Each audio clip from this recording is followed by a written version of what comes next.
Hey everyone, welcome to the lower GI tract. So in the lower GI tract, we include the small intestines and large intestines, as well as those accessory organs of the abdominal cavity in the digestive system.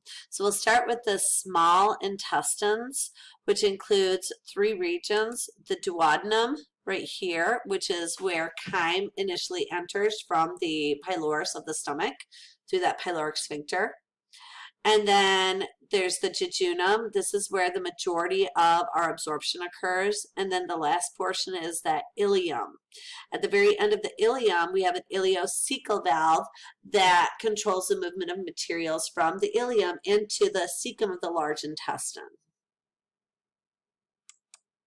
So it's in the small intestines where most of the nutrients are absorbed. So most digestion and absorption of nutrients occurs here in the small intestines.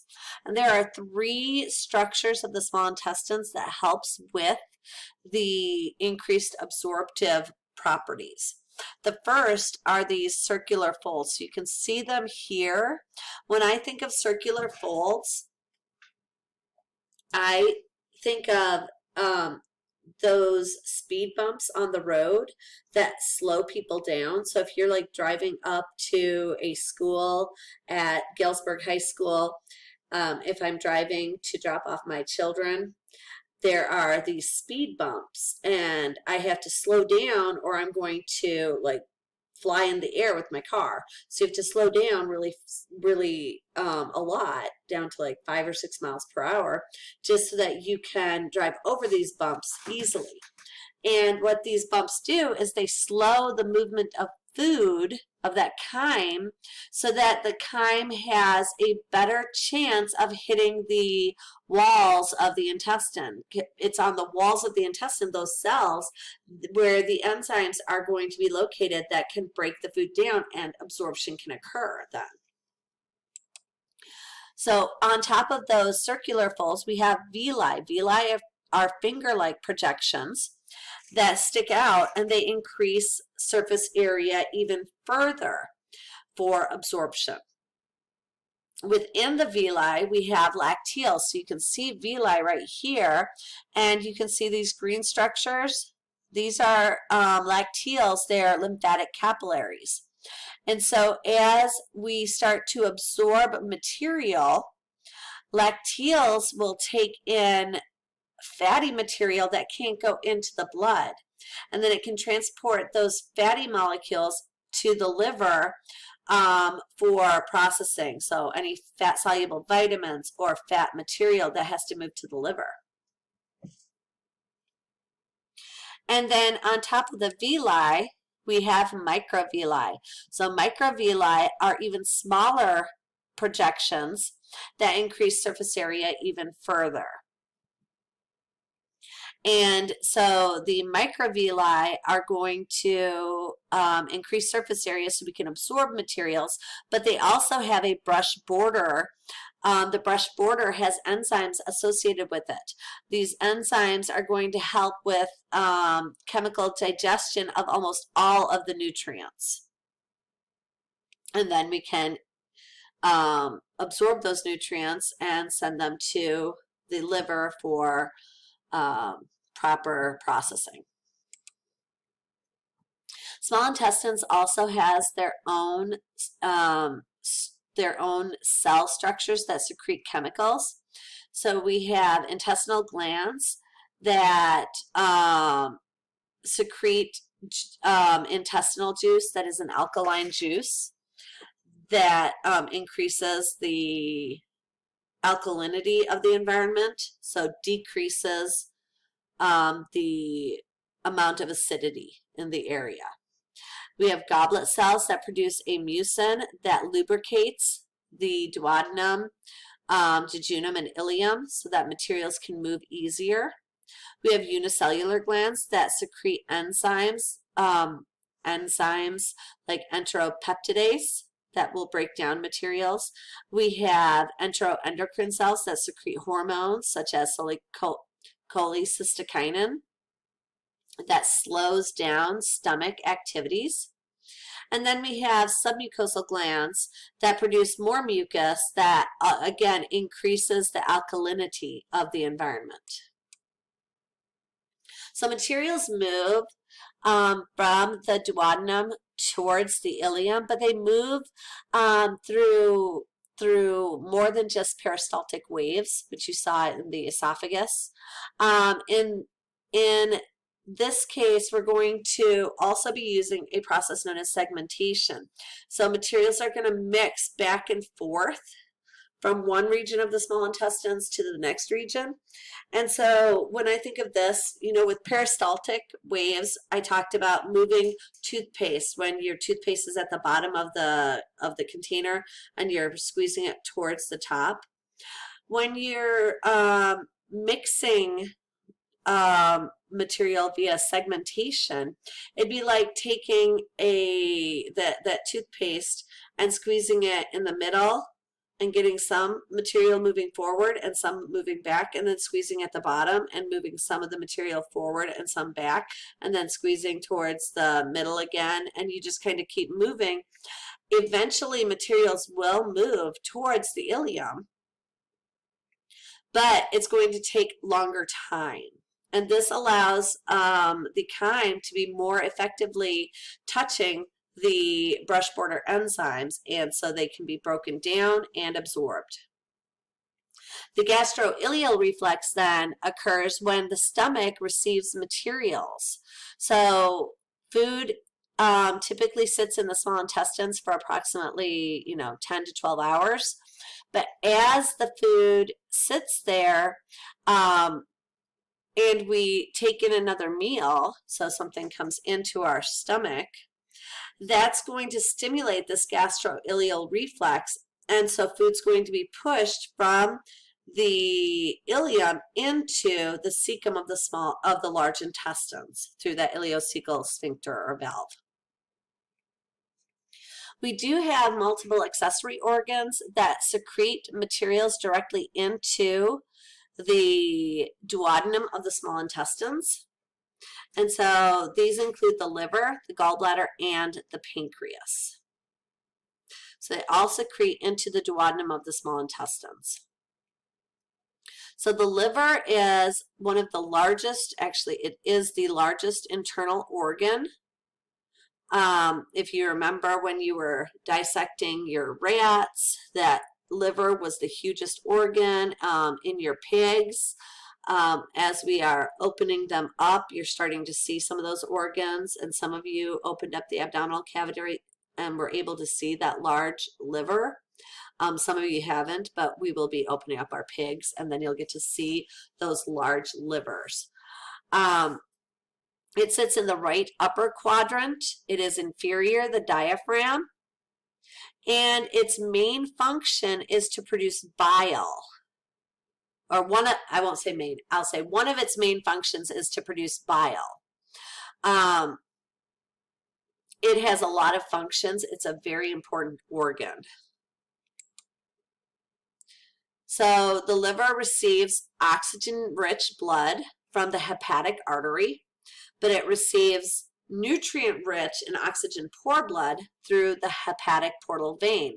The hepatic portal vein takes blood from the intestines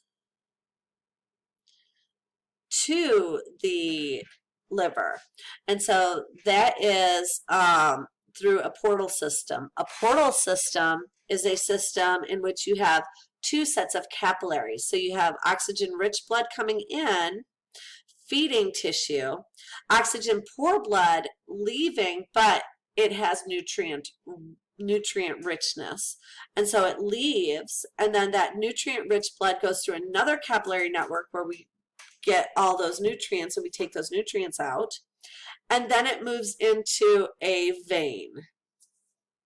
And so that's what the hepatic portal vein does. Okay, so we go from the we go from the mesenteric artery to the intestines, and from the small intestines we move to the hepatic portal vein to the liver, And then from the liver, we move to the hepatic vein, which moves to the inferior vena cava. So bile is produced and secreted by the liver. It is secreted into the gallbladder, if you have a gallbladder. And that gallbladder then stores and concentrates the bile. Bile itself contains bicarbonate ions, bile salts, cholesterol, lectin, and mucin, as well as water. And these help in mechanically digesting lipids. So they actually break lipids down so that through a process known as emulsification, so that these lipids, and they surround the lipids, so that these lipids can then move into these water-soluble environments and be absorbed and then transported to that liver.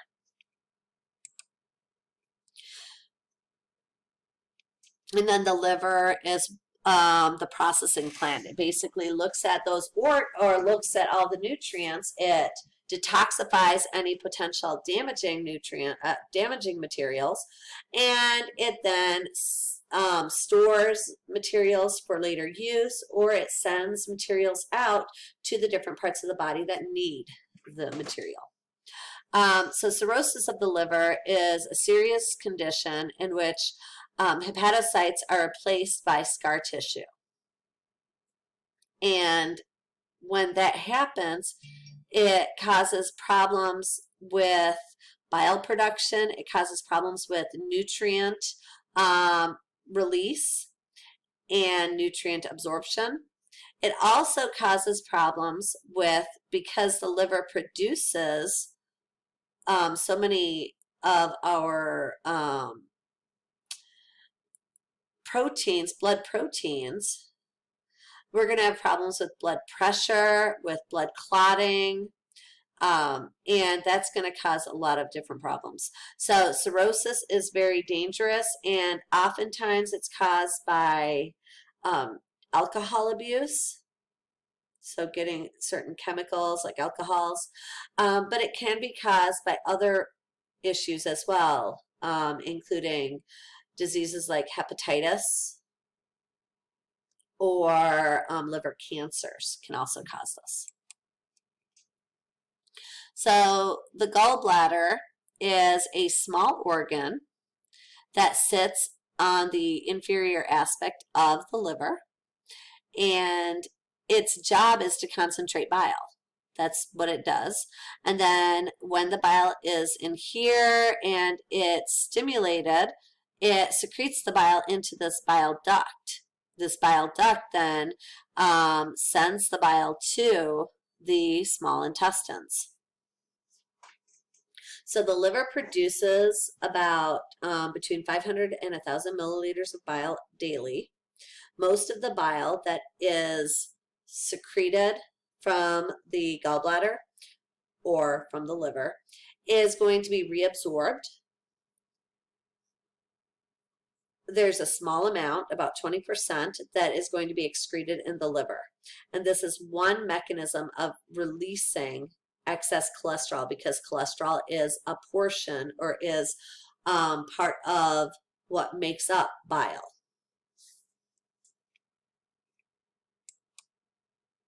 So cholesterol, or not cholesterol, I'm sorry. So the gallbladder then stores and secretes the bile when it needs to, but the gallbladder isn't a super necessary organ, and sometimes it causes problems. It can produce gallstones. So gallstones are tiny little stones that form in the gallbladder, and then they get stuck in that bile duct. And when that happens, it causes severe pain. The pain is typically associated with, I won't say associated with, it typically occurs when you eat a fatty meal. So anything that contains a lot of fat. So I had gallstones. I ate a meal the first time I ever had the symptoms of gallstones. I had eaten a meal from Wendy's and I thought I was going to die. I didn't know what was wrong. And I found out then that I had gallstones. So I was like 18 years old. Um, yeah, I was 18 years old. It was right after giving birth. So gallstones form from the cholesterol and the bile salts that make the actual bile material. And if the gallstones are large, they'll plug up that bile duct, and that is where it causes a lot of problems. Um, and so this is an actual gallbladder with multiple gallstones inside. These are large gallstones that cause a lot of problems. This is from one of my former students. And you can see that she had a severe case of gallstones and her gallbladder was removed. So we remove the gallbladder we remove the gallstones via two processes. So if we're just going to get rid of the gallstones, that would be known as lithotripsy, where we're using vibrations, ultrasonic vibrations, to pulverize the stones. This might be a response to a single gallstone problem. But a lot of times, once you have had gallstones once, you're going to have them multiple times. And so now they do laparoscopic removal of the gallbladder, which is what I had done when I was 20 years old. So they just removed my entire gallbladder. And when that happens, you no longer have the ability to concentrate bile, but the liver still is producing bile, and the liver will still release the bile directly to the small intestine. So we still have the bile. It's just not going to be as concentrated, which means we're not going to be able to absorb as much of the nutrients all the time.